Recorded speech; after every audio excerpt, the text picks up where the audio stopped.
What's up, everyone? Friede Finesse here from Holistic Songwriting. Hope you're doing wonderfully. Let's start the Q&A. All right, hope you all are having a wonderful time.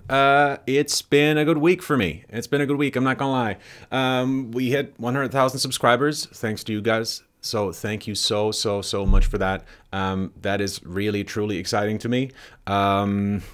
What can I say? I mean, I already released a video for that, which is my 100,000 subscriber special, which I did together with Clifford Stummy from the Pop Song Professor.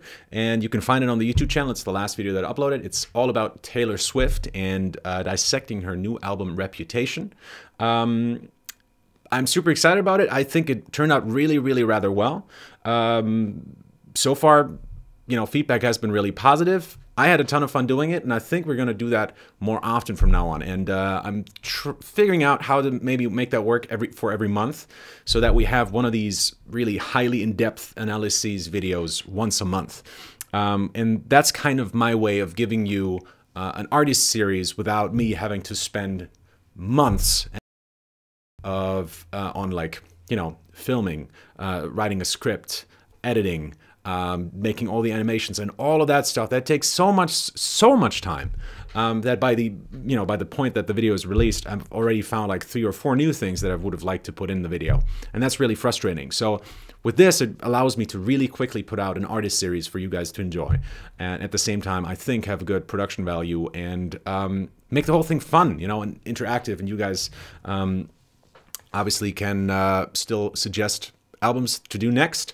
For the moment, I want to keep it very recent, so only new releases basically. We're doing the same thing next month with a new artist. We're not quite sure yet who we're going to pick, so if you have any ideas, any suggestions who we should pick for the next, I guess it's not the artist series, let's call it the album series for now. If you have any suggestions as to who we should pick, then, you know, feel free to tell me. Before we move on any further, I have one more big announcement to make. And last week I did this workshop, songwriting workshop. I talked a lot about the addiction formula and about the principles behind it. And on the way there, it's usually my car I get my best ideas. I had like a real breakthrough moment, and I think you guys will be happy to hear that I'm planning to write another book. And it didn't make sense to me for a long time because I never really quite knew what to write about it, and all of it felt like, well, I've kind of covered everything I wanted to say in my previous book, in the addiction formula, and then about this particular part of songwriting. So I didn't want to write like a second part to it because it didn't feel logical to me. But then everything just came rushing in, and I had this really clear idea.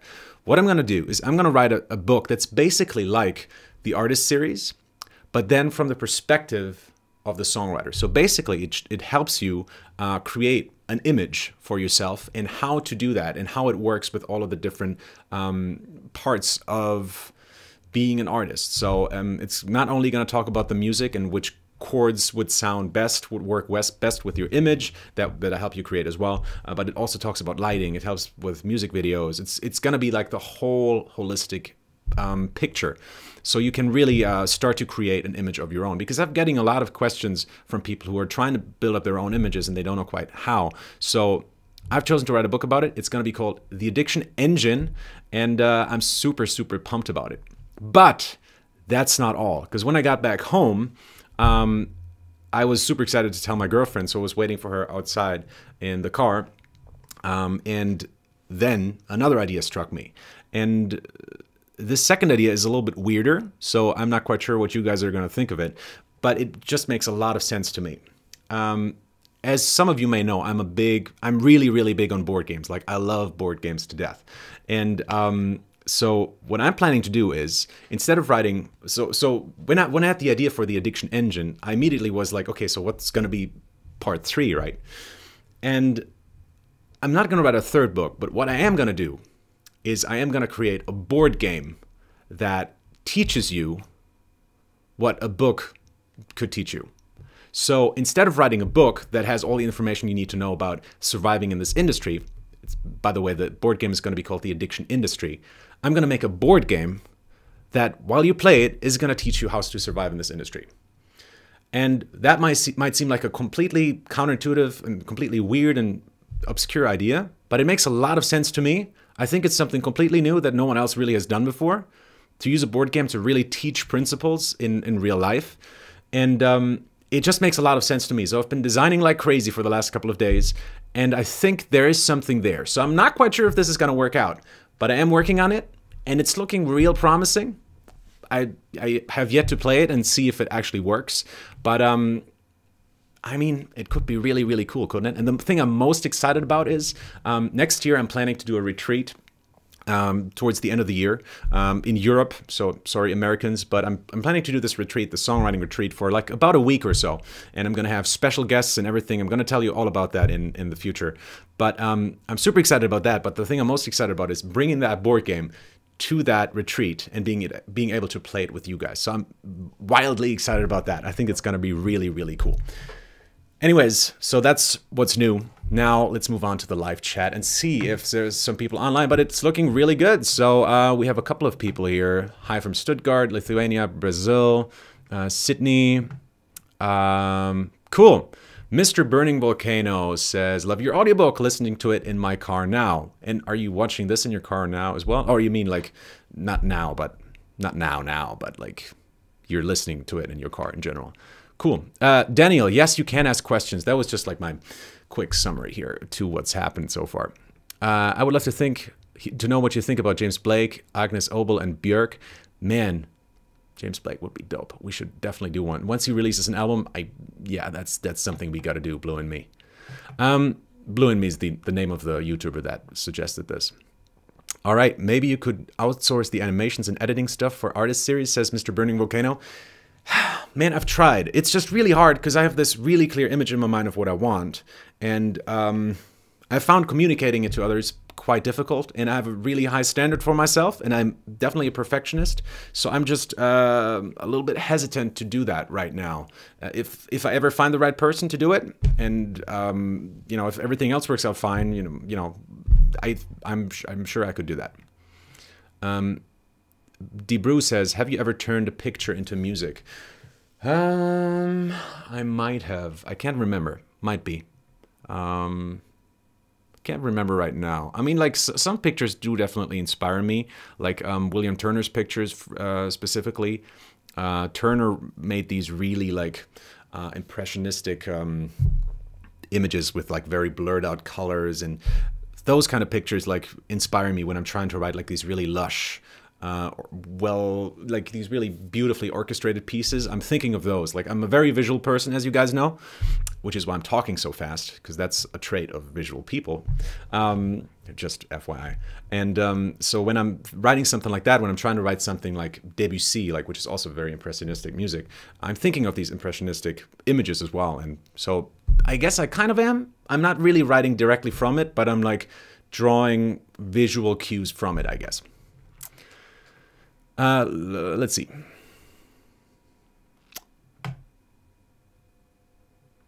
Oh, by the way, I forgot one more thing. I forgot to mention one more thing. The super chat. What's happening with the super chat? So the super chat works like this. If you want me to answer your question 100% guaranteed, you can use the super chat. I think you can donate any number of like dollars that you want. I think, I'm not quite sure, or does it have to be $10? I'm not sure. I think it could be any amount.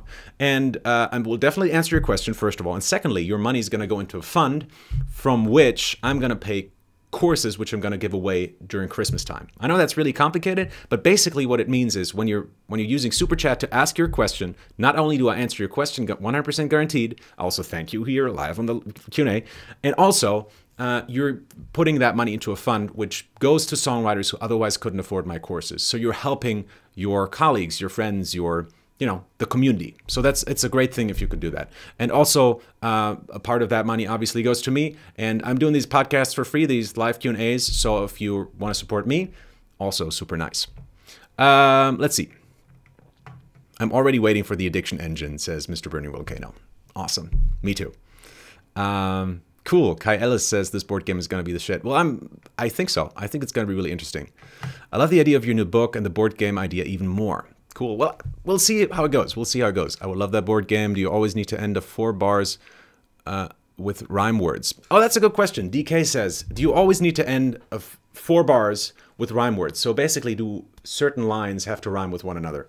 And the answer to that is kind of. So it depends on which angle you're coming from. If you're a rap musician, right? If you're a rapper, then that's probably the last thing that you kind of want to do, because it's considered very boring, very standard, and it's like very boring kind of flow. If you have like, you know, da da da da da da da da da da da da da, and you kind of like the last words rhyme there. It's just, it sounds really kind of boring, and it's what I've briefly touched upon in the Drake video with what was that song? Grandmaster Flash. You know which one I'm saying. The Message. And that song, like today, would be, if you did something like that today, it would sound very old-fashioned. And it's, I mean, it does sound old-fashioned. It is kind of old. Still great, but kind of old. So what a lot of modern rappers do, and I'm talking about rap first, I'm going to get to pop in a second, is it's more stream of conscious kind of writing. It's like, so they'll say a word and they'll figure out what rhymes with that word. Like if you have a vowel, they'll usually find another word that goes with that vowel. And then they'll just kind of write that rhyme and see if they can rhyme that with something like that. And so it's much more like this rather than having a structure and figuring out where the rhymes go, you know? So if you listen to Eminem's, he did like this thing about Trump where he was sort of dissing Trump and he was freestyling rap there. You can really see that's how he thinks, you know? He's really just coming up with it as he goes, and he's not really thinking in 4-bar structures. He's really just thinking in terms of natural flow and like, how does this go? How does this go? Like, how can I rhyme this with something? And it doesn't really matter where the rhymes fall. So that's rap music. As for pop music, you kind of do want to put those rhymes at the end of your lines. It's just kind of what everyone does, and it just kind of sounds natural. It sounds nice. Everything fits together well, and it blends those lines together more. So that's a good thing, but you don't have to. I know there's plenty of pop songs, which I can't think of right now, but there's plenty of pop songs that don't do it, that work perfectly fine. Let's see. So I'm just thinking right now of Long Winding Road, which was like a country song, which I've briefly talked about in the last session, by the way. And that one does not rhyme. I think the chorus has no rhymes in it. I might be wrong. I'm probably wrong. But anyways, like there's plenty of pop songs that don't rhyme.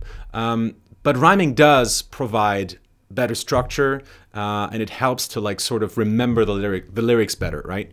If I'm thinking of Hot and Cold by Katy Perry, it just like almost every line, every vowel sound basically is a rhyme in the next line. Like hot and you're cold, you're yes and you're no, in and you're out, we kiss, we make up, or something like that, right? Kiss, we break up. That's what it is. So there's always like these little rhymes that kind of tie the lines back together, and that makes it more memorable, which I think is why they did it there. So Kai Ellis says, thank you, by the way, for donating $2. I highly appreciate it. And this is going to a fund of, songwriters who otherwise couldn't afford my courses. So thank you very much, Kai. Did you switch from Logic to Ableton? Why or why not? Well, as you may have seen, I have this little puppy right over here. This is an Ableton Push, and I'll turn it on so you guys can see it. Hold on, where is the thing? Is it on the left? Obviously, I haven't used it much. There it is. So we have a lot of blinking lights in just a second. And I am working my way around around Ableton a little bit. And I am definitely a Logic Pro user, but recently I've been experimenting with this. I find it very fun, very intriguing, very different than Logic. Logic is much more orderly. Ableton is a lot more about exploration, and it's more creative, but it's also more chaotic. So I'm not quite sure yet which one I like better. I think I probably have to get used to Push a little bit more, into Ableton a little bit more, before I can really make a judgment. But right now I'm enjoying my experience here, but that's kind of the thing. I'm enjoying the experience. I'm not necessarily writing good music. Like the music I've produced with it so far isn't really that great. But I guess it has to do with me not really knowing the program just quite yet. So far, everything is still a little bit chaotic. But yeah, so I'm thinking about switching. Still not entirely sure if I will. All right. Cool. Didier Rodriguez says, I would love that board game. Cool. So a lot of people seem to like the idea. Debrew, I like the idea of the board game. All right. Oh, it jumped again. Let's see. Cool. All right. Here we are. It would be great if you analyzed U2 music. They're releasing a new album in December. I know, says Ray Ayuso. Cool. Maybe. Not quite sure, because U2 is not really what we want to focus on, because the target audience of U2 is a little bit older. And my target audience, the people that I'm trying to reach mostly with this channel, are a little bit younger songwriters, like songwriters who are not entirely new to the game, like who have written songs and who have produced songs or are starting to produce songs, and who are trying to break into the industry more. You know, that's kind of my target audience. So I'm not sure if U2 is going to happen, but maybe. Never say never. Greetings from the Amazon rainforest, says Mtrani. How cool is that? All right. 16G Hunter says, I would love to see you and the Pop Song Professor discuss Frank Ocean's work, mostly Channel Orange and Blonde. His new music is also very, very metaphoric. I've heard that comment a lot. I've gotten a lot of requests for him. So Frank Ocean is definitely high on the list.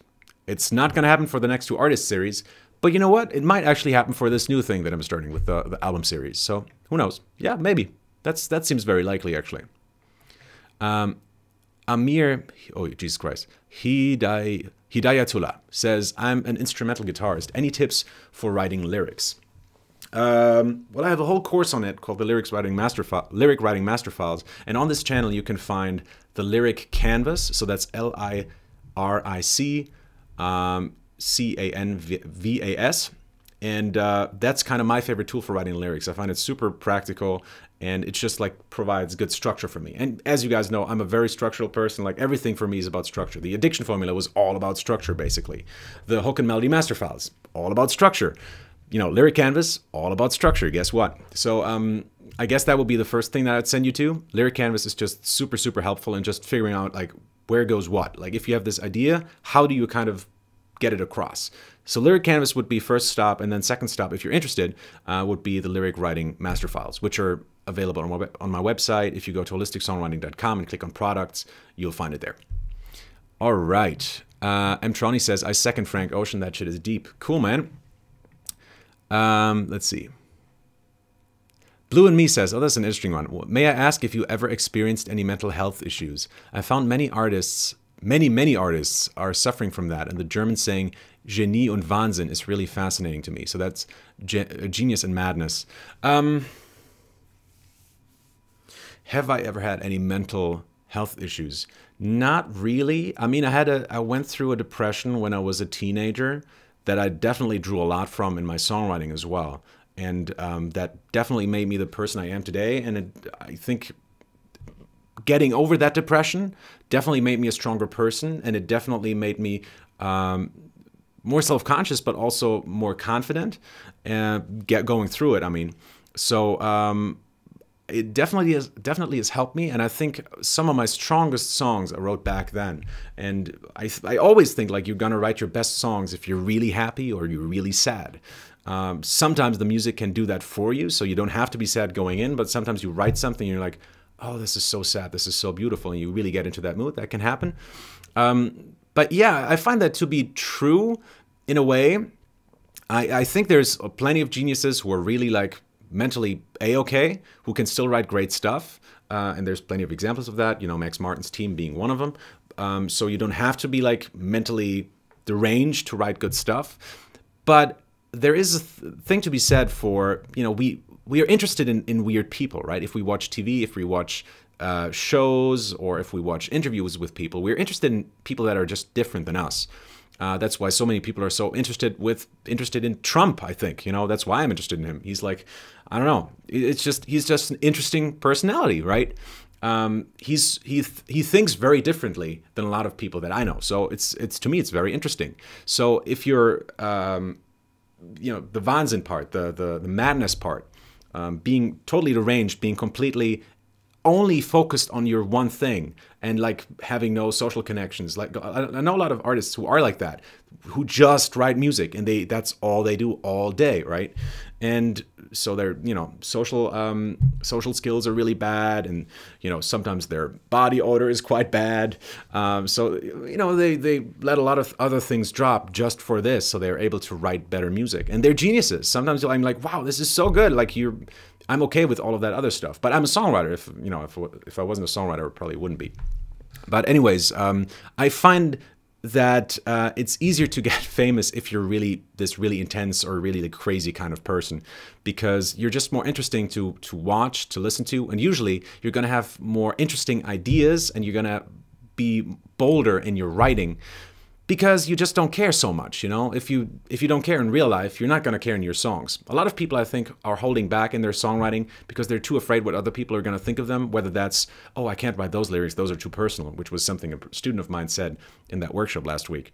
Or some people are going to say like, oh, if I write that, people are going to be like, he just wrote A minor F, like that's such a boring chord progression. You can't write that in a modern pop song, like it has to be original. A lot of people are holding back because of that, and I feel you don't have to. And so, yeah, I think, the mad people are usually like really good songwriters because they just don't give a shit. All right. Joe Greene said something, apparently. His previous question. What did you say? I didn't see anything. So Joe Greene says, Greene, to preface my upcoming question. Oh, it's an upcoming question. I already read your book, and it's kind of general with respect to actually creating the production. True, because it's not focused on production.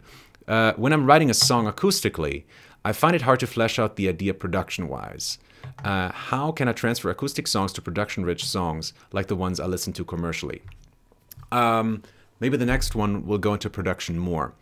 I don't think it will, because production is something that I really kind of need to show on the DAW, on the computer. It's not really something that's made for book writing, I find.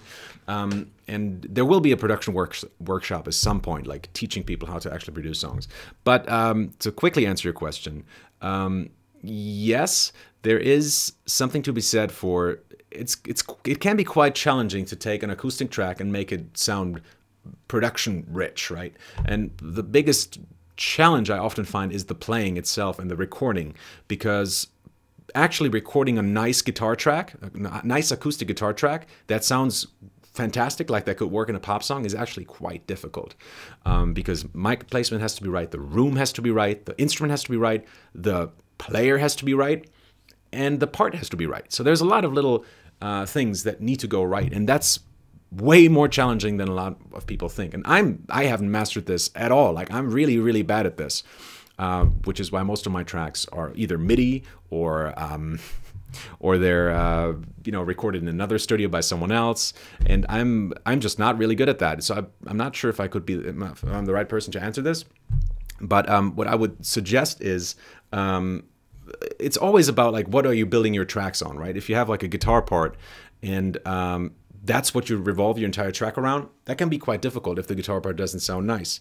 Whereas if you have just an idea that you wrote on guitar and you just transfer it into the computer into something more electronic, there's a really interesting video of Taylor Swift writing Gorgeous. So Google, it's the AT&T YouTube channel.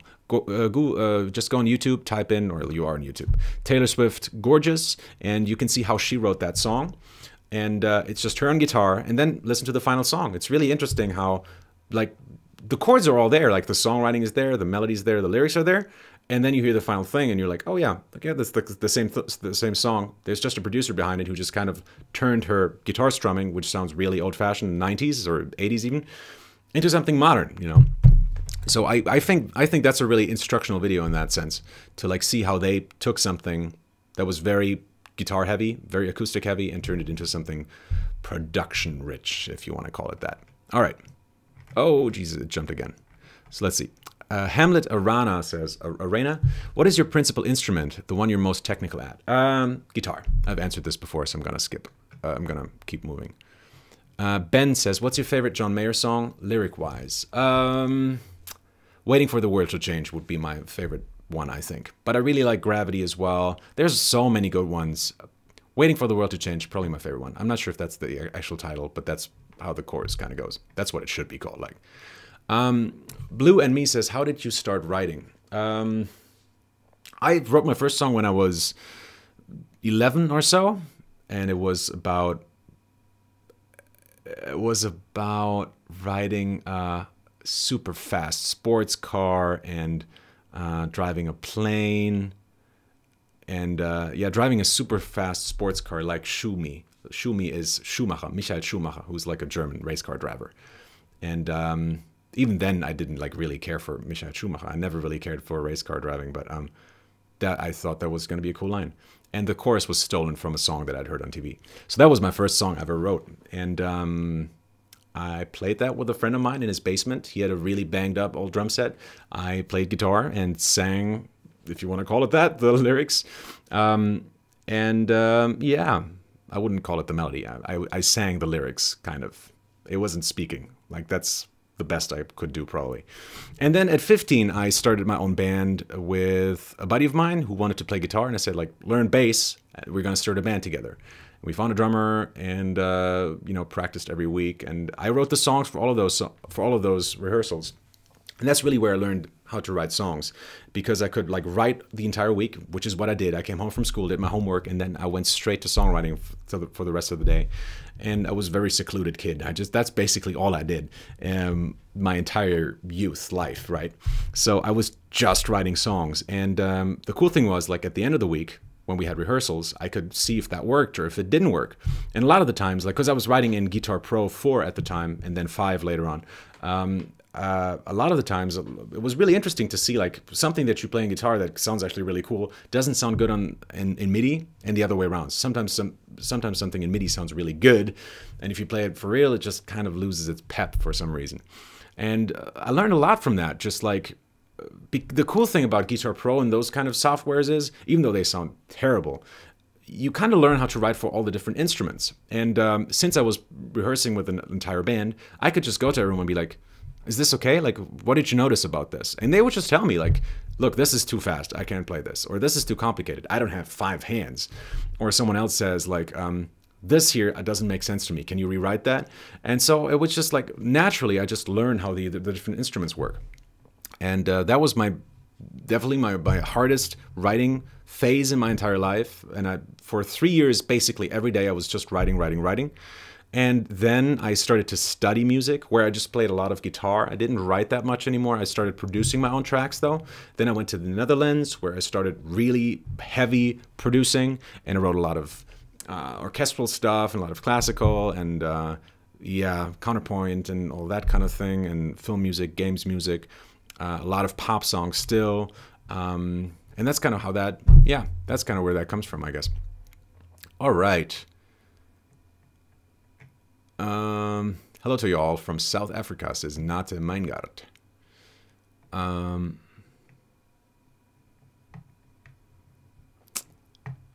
Ryan Dockendorf says, how do we claim copyright for our songs? You don't. It's already there. All you have to... Damn, am I frozen? No, is the picture frozen? No, I was just not moving. No, you don't really have to do anything. As soon as you write something, it's legally yours. The only thing that might get difficult is legally proving it. And so there's 2 things people do, or several things people do, really. First of all, you could go to a PRA, which is what I do, Public Rights Association. Like, what's that in the States? That would be ASCAP, and the other one, well, you guys know. PRA, you could go to a lawyer or have, like, your song locked up with someone, which is expensive and frankly unnecessary. Or some people like to, that's what I did when I was a kid. I would burn it on a CD and send it to myself in the mail and not open it once it got there. So like the post stamp would prove in court that I guess that it was like already existed at that point in time. So if someone later would release a song that sounded like mine. Point is, it's all ridiculous. Like, don't worry about this too much. No one is going to steal your songs. Seriously, if you're like a really huge hit songwriter, people might steal your songs. At this point, you can sue them, because usually, like, you've released your song and people can see, like, this other song sounds really similar to yours. So I guess you have a point in court. If you released it, if you released it first and that other person came after you and it's really close, it's really similar, then obviously you have a point in court, and you might win. Yeah, it's a little bit difficult to say, but I wouldn't really worry about stealing. If people are getting inspired from your music, I would be proud of that, and I think it's something to look forward to. If people steal, if people get inspired by your music, you've started a trend. People like your stuff so much that they're copying you. Like, that's the highest compliment you can get in this industry, pretty much. So I would be really happy about that, seriously. Like if one of the biggest stars in the industry just covered my song because I had a really cool idea there, that would make me super proud, and I really wouldn't worry about it. When it comes to like when you're big in the industry and you're writing really big songs, and you're really worried about someone like hearing about your song before it's being released, that's a different question. But you're probably not at that point yet, so it doesn't really matter. Up until that point where you're really making money with this, and it's really like already this is your main job, and you're making good money with this, and you know how the industry works. Up until that point, it doesn't really matter that much. And this is obviously like this is not legal advice, clearly, but from experience, you know, if you go to a music lawyer, they're going to tell you, no, you should definitely do. I'm just telling you from the perspective of an actual songwriter who does this, you know. Yeah, it doesn't really matter. I wouldn't really worry about it.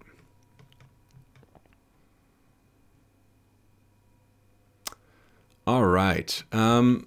So Blue and Me says, I just started pre-producing with GarageBand. I'm not planning to produce my songs in the long term, but I want to use it as a tool to capture my ideas. Best program ever. Have you got tips for me?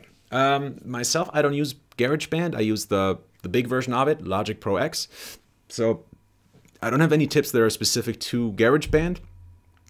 But what I could tell you is to experiment with. So you're saying you're pre-producing tracks, meaning you're writing them on your instrument, guitar, piano, whatever, you know, buglehorn, and then you're like taking them to the computer and translating them into a production, into a pre-production, right?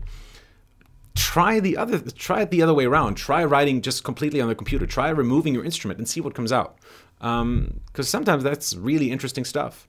And I personally love writing just on the computer. I mean, I have a piano here, a MIDI keyboard that I use to like play all my stuff in.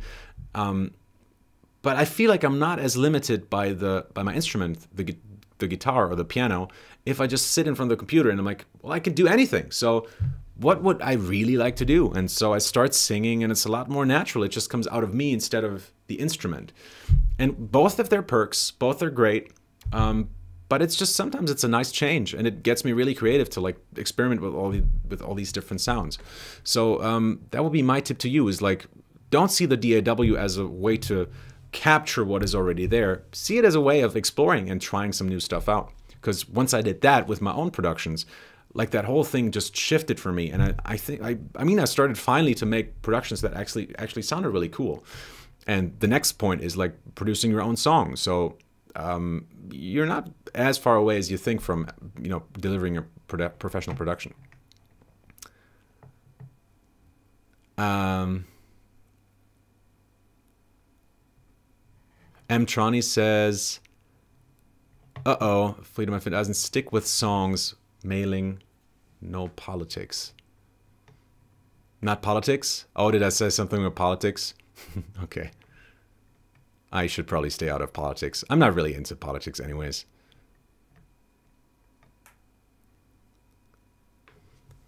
Mr. Burning Volcano says, could you give any tips on writing big/interesting backing vocal parts for pop songs? Yeah, tons, but let me think how I can. It's something that I might have to show you in a DAW. Let's see what. I mean, first of all, there's really 3 types of backing vocals that I use. The first one is like the one that we know from mostly the 90s and early 2000s. It's like the ha kind of choruses in the background, which we know from like punk rock music, and I still love that to death. So that's something I keep on using.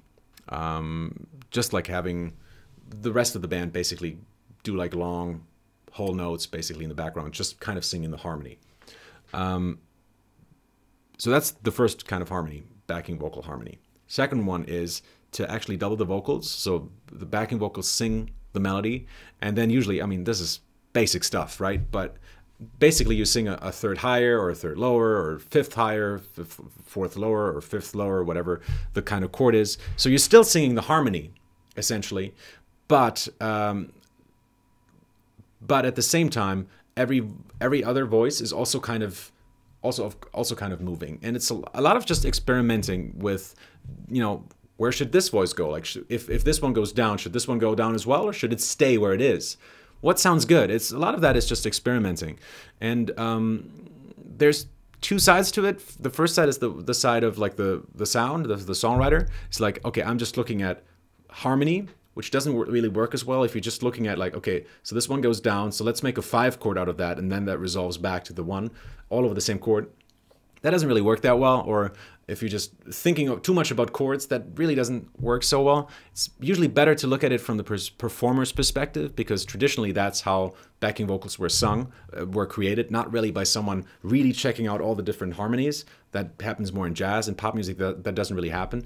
In pop music, the backing vocalists basically just find their own vocal, like their own line, and then just sing that. So a lot of the times when I'm singing backing vocals, I'm not thinking about anything. I'm just literally like, okay, so here's the melody, ga ba ba. So this is the note that I'm gonna sing. So I go up two steps, or down 2 steps, or up 5 steps, or down 4 or 5 steps, depending on what the chord is. And on that note, I'm just gonna start singing, and I just feel where it needs to go. A lot of it is really just that. And so that's the second way to do it. And the third way to do it, and that's the most modern way, I guess, is one that's really difficult to teach, but that's just kind of like a lot of it is like call and response. Some of it is, so if you have like, maybe you have like a line, right? The main vocals, and then in that pause here, you put like maybe a backing vocal that goes,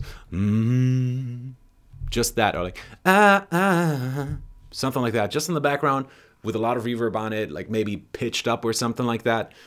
That kind of fills in that silence. Weeknd does this a lot. Let me think, what's that song?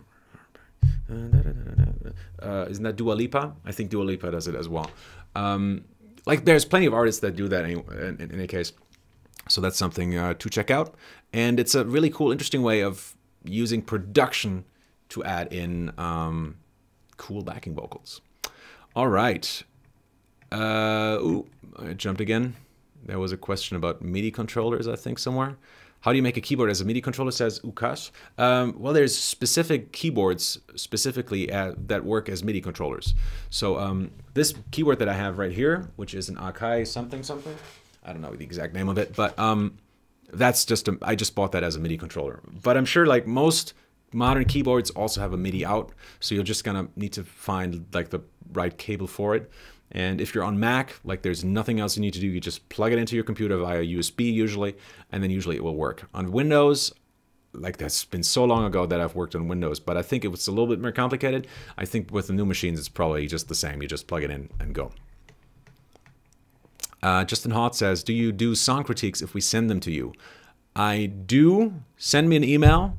It's a paid service. I'm going to warn you right away because that takes quite a bit of time, but I do song critiques. All right, AFTAP says, I really want to write kind of dark and depressed songs plus audio production. Do you really think it's better to EQ before compressing or compressing before EQing? That really depends on what you want to do. I've heard both approaches, and some people have both. Actually, most producers, to be honest, have both. They EQ before the compressor and they EQ after the compressor. And it just depends on how you use the EQ, because the EQ is just a tool that you can use for many different purposes. If you're using the EQ to shape the sound, so if you want to add some highs, or you want to take out, well, not take out, but if you're adding stuff, basically, mostly, then you probably want to put it after the compressor. And if you're taking stuff out, then it's usually best to put it before the compressor. So the taking stuff out means like cleaning up the sound. If you have a really rumbly sound, for example, like if you like hit your microphone while you were singing or something like that, you will have this real big rumble in your recording that will have like this big amplitude. Like so the recording will be very loud at those moments, even though you may not hear it on your speakers, because your speakers may not be able to reproduce those really low frequencies. But your compressor definitely reacts to those frequencies. So even though you're not hearing anything, like the compressor like works as crazy trying to like bring down those really low, really big amplitudes in the low frequencies, and that can really mess up your sound. And your compressor is going to work against you if you do that. So what you want to do is, what I always do before I compress something, I always take out the lows and just make sure that the signal is kind of even, that there's like no peaks that really like hit really hard, really loud, you know what I mean.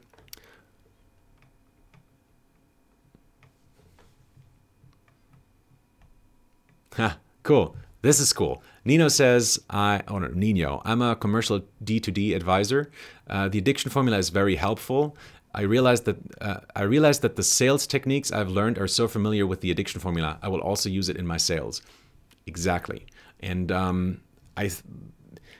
back when I wrote the addiction formula, I read a lot of those books. So it would only make sense that it encapsulates some of those marketing ideas. So, but I really love that you're using a formula that was created mostly for music, for marketing or whatever. And I think that's perfect, because it is holistic songwriting after all. So that makes a lot of sense. Cameron John Morrison says, thanks for all advice. Any suggestions to enhance your oral perception skills? Ear training regarding CH Pros? I don't know what that means. In college, taught to focus on bass line, but with inverted or slash chords, I'm struggling. Well, Cameron, I'm actually working on a course at the moment, and I'm about halfway done with it. It's going to be around I'm not sure about the price yet, but something like $30, $40, $50-ish. It is a very involved course. Like, it's definitely a lot longer than I thought it was when I started writing it. I thought it was just going to be like a quick 30-day challenge, but it's turning into a full course. It's an audio course, but it's a full course.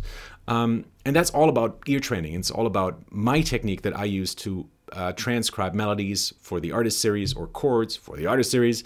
And it's just the approach that I found to work really, really well. And in conservatory, like to get into conservatory, I had to pass the entrance exam, obviously. And I never had ear training before. I never had music theory training before. So I had to learn a lot of stuff, and I had 1 month to learn it all. And my biggest struggles with the ear training challenge, with the ear training entrance exam, because we had to pass a test in ear training there, was melody. That was just the one that I was worst at. Hearing all these different intervals, I found it really, really challenging. And but the first day that I got into conservatory, our ear training teacher told us this approach that I'm going to share with all of you on this course. And within an hour, seriously, at the end of the lesson, I could do it.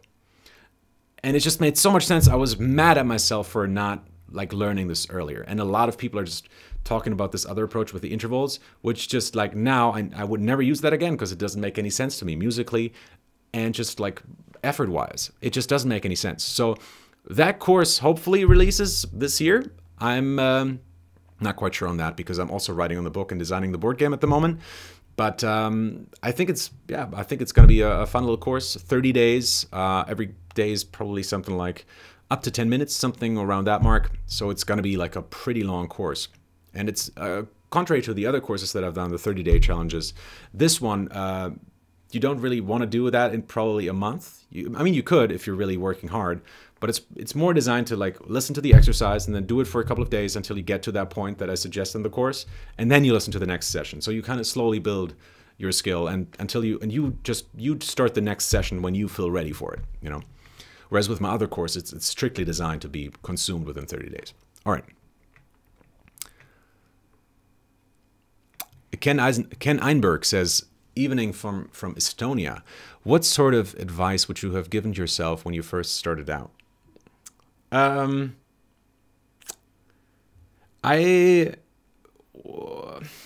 a good question. I mean, there's a couple of things. First of all, to look more into production, I wish I would have started with that a little bit earlier, just because there's so many good producers out there, and my production is I mean, I think my productions sound good, but I mean, there's always headroom, you know, and I wish I would have started a little bit earlier to like get even more out of that. At the same time, I'm kind of happy that I didn't, and that I really just learned the ropes, how to write proper songs before I could like start writing in a DAW, which can be really overwhelming and really chaotic if you don't know what you're doing at times.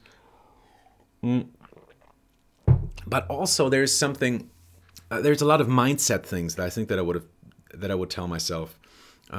There's so much stuff about just being a humble person, just about being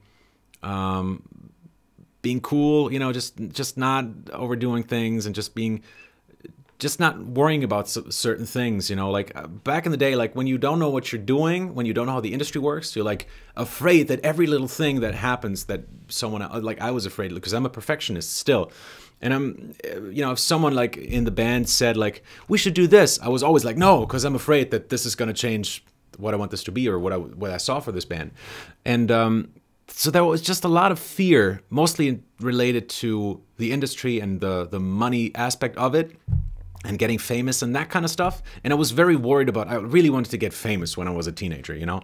So a lot of that got me into a downward spiral, and I had to really do some serious rethinking when I was a little bit older of what I really wanted. And I realized that I really just want to make great music, and that's what's really fun to me.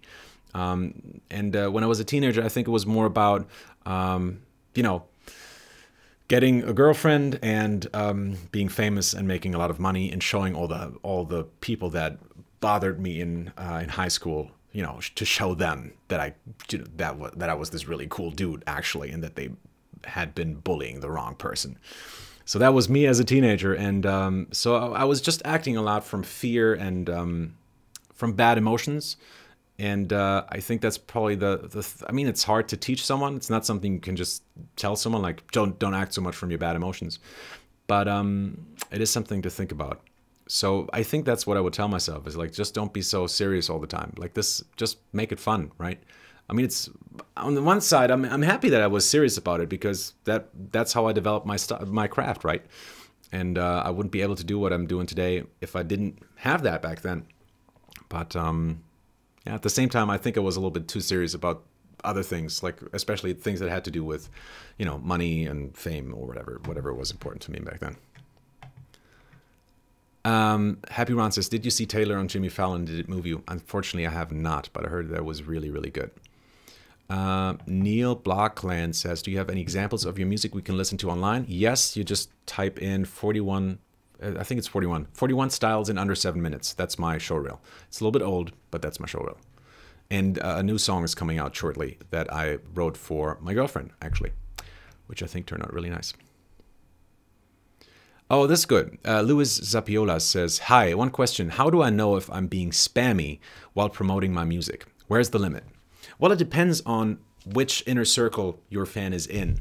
If he just liked you on social media, that's a small gesture that they like your stuff. But it's not saying like, I love your stuff, I'm your biggest fan ever. That's not what that says. So if you're on social media, if you're posting every 15 minutes, they're going to get really annoyed with you. So that's kind of you're just kind of using their trust. And that's not a good thing to do, obviously. I think posting once a day is fine no matter what on social media. I think really posting once a day, people say like, oh, that's too much.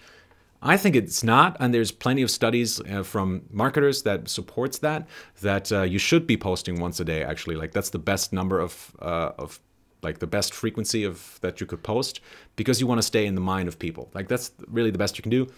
Realistically, for people who are not, like, if you're not super successful, it doesn't make sense to post every day, because you would just be posting bullshit. And if you post, it should be something that's relevant to your audience, which I've, you know, painstakingly noticed here on Holistic Songwriting as well on this YouTube channel. If I post something that's not strictly, you know, strictly songwriting, I will lose some subscribers. And so, I mean, you just have to be careful with that a little bit. Just post stuff that is relevant to your listeners, to your fans. And yes, emails is a kind of different thing. With emails, you don't want to spam them. Like, you don't want to send them an email every day. That's too much. I've also noticed that with myself, because I tried that. I heard from marketers that was the right way to go. You know, send an email every day. With music, I've found that doesn't really work that well, because people want you to be an artist and not to be too pushy. So I would advise against that. And I would rather say, like, do an email every week, which is going to be a lot for some people. But there's always people who hate that. Some people just hate getting emails, period, right? But I always think, if someone really loves your stuff, if they're a big fan, and if they made the big step to, like, sign up to your mailing list, that's a big step. That's much bigger than just leaving a like on Facebook or Twitter and Instagram or whatever. If they made that big step to subscribe to your mailing list, then they probably really like your stuff, or they're really interested in what you have to say. So at that point, I think it's fine to send them something every week or so, because, you know, an email, or maybe even every 2 or 3 days if you have something really, really interesting to share with them. And if you have some really amazing stuff that you have to share with them, then feel free to do it. You know, if it's really great, if you think they're going to love it, then obviously share it. So yes, cool. I think we only have 10 more minutes, so I'm going to jump ahead a little bit. Let's see. I hope you'll do a video do a video on Daft Punk, particularly about the last album with songs like Instant Crush or maybe Discovery with Face to Face. Let's see, maybe we could do that. Blue and Me says, it's so scary to dive into a new huge topic like production in electronic music. You feel incredibly small and it can be quite overwhelming. That's true, and that's definitely how I felt in the beginning, which is why I started studying media music to kind of help me with that. And there we didn't really get any guidance as well. So even if you study this kind of thing, it still felt very much like you have to do it yourself. You have to figure out what's your thing. The good thing, looking back at it now and thinking about it, I think it's a good thing if you're really overwhelmed at the moment. Just pick some things. Just start with something. Just like, hey, let's try this.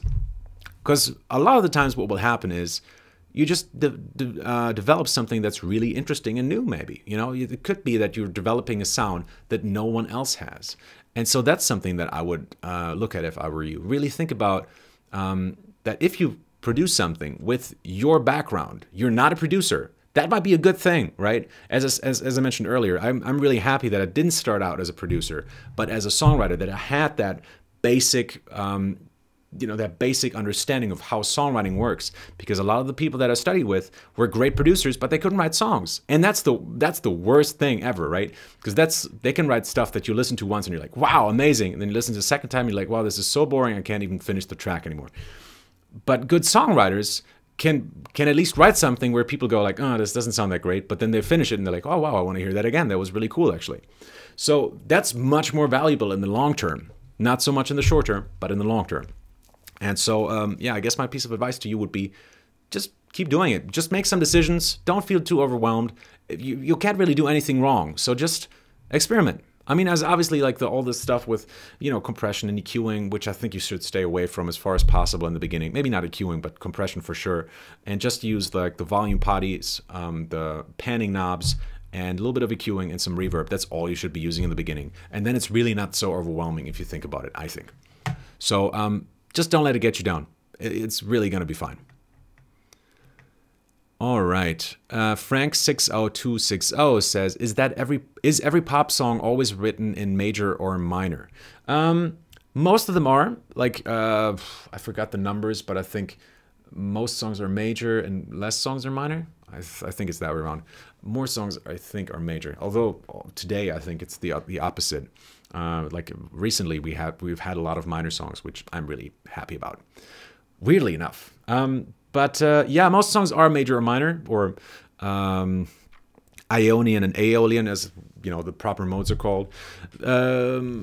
Previously on the Taylor Swift episode, on the Taylor Swift Revisited episode that I did as a 100,000 subscriber special, I talked about that two of her songs use a Dorian scale, which is not unusual either. Too much, like for Taylor, it's definitely unusual because she's like her songs are supposed to be really simple, and those scales are a little bit more jazzy. You could almost say a little bit more targeted like towards an R&B audience.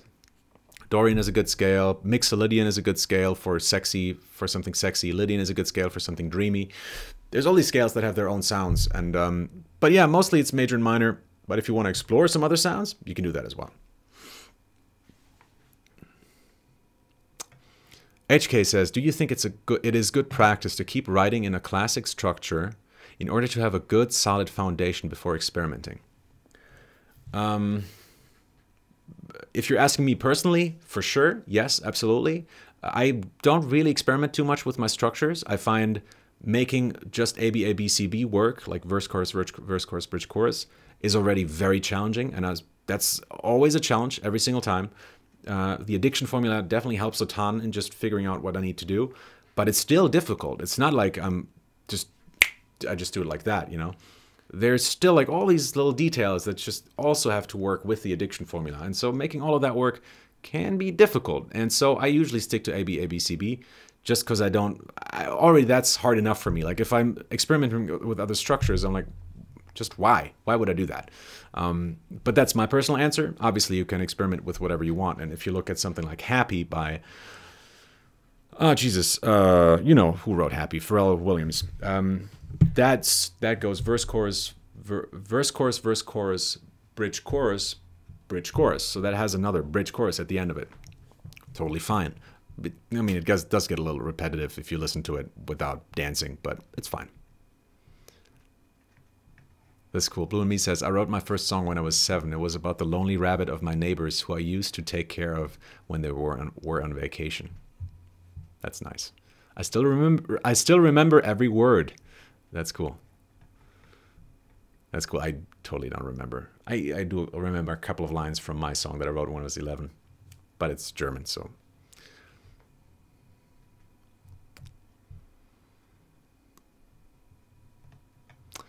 All right. Luis Vasquez says, how do you get out of your own formulaic approach to songwriting? You just set yourself challenges. If you're, this is not for the beginners, really, it isn't. But if you're getting bored with your own songwriting, set yourself challenges. Make it difficult for yourself. That's what I do with every single production. I do something that is really wild, that I'm really afraid of, and I have to make it work.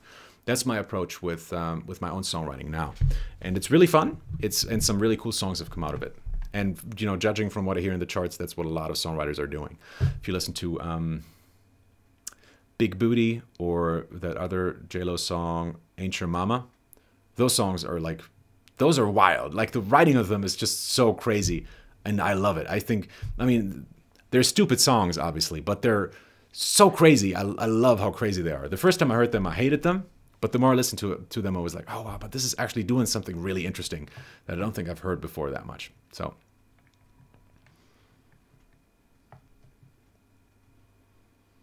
Across Sinclair says, I don't have the musical ear, so I don't know the key from a song. What do you recommend for this? This is also going to be included in the ear training challenge, which is coming out hopefully soon. Oh, no, it jumped again. Where we are. There we go. Aftab says, how do you earn money from your music? That's a kind of big question. I don't know if we could go into that too much right now. The board game is going to be all about that. The board game is going to be all about the financial side of things, about making money from playing music. But basically, it's just coming from a lot of different things. It's not like you're just making money one way. It's like you have like all these different little engines that are working for you if you're doing it right. So royalties, playing gigs, getting sync licenses, and all of that stuff just kind of comes together, and that becomes your income. Cynthia de la Torre says, microphones you recommend to record instruments you can't connect to a computer. To record instruments you can't connect to a computer. Oh yeah, sure. Like the vocals, for example. I mean, if you're just starting out, like this microphone right here, the Blue Yeti, is fantastic because you can just plug it in via USB. You don't have to buy an interface.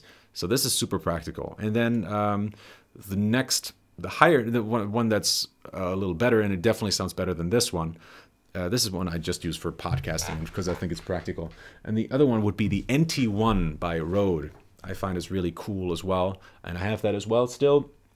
NT1 is really not that expensive. I think it's under $200.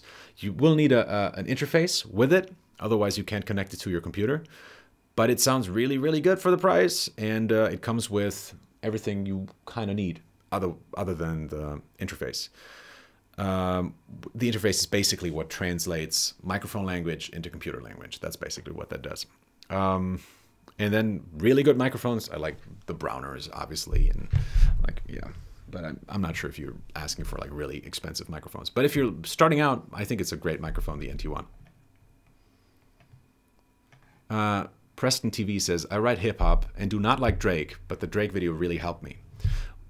Well, this is interesting. First of all, glad to hear it, because I'm making these videos not just for the fans. I'm really making it for songwriters who are really like willing to listen to something about an artist that they don't like, just to learn something from it. I think that's so important. I think a lot of people are just I feel a lot of people are too snooty to listen to something that they don't like. And I listen to everything. I listen to music I hate because I'm interested. I want to know what makes this work for people. Maybe it doesn't work for me. What do other people like about it though? And so I may be not, myself, I may not be the biggest fan of some of the artists I've done in the artist series or of people I listen to, but I still analyze them because I think it's fascinating. And I love, figuring out what people are, like how things work.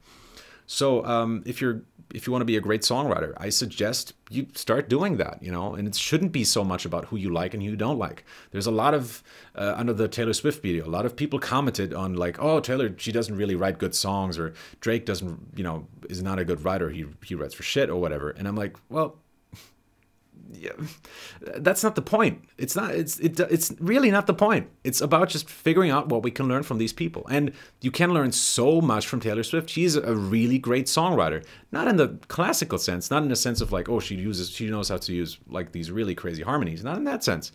But she definitely knows how to write melodies, and she knows how to market herself. She knows how to, she's a good singer.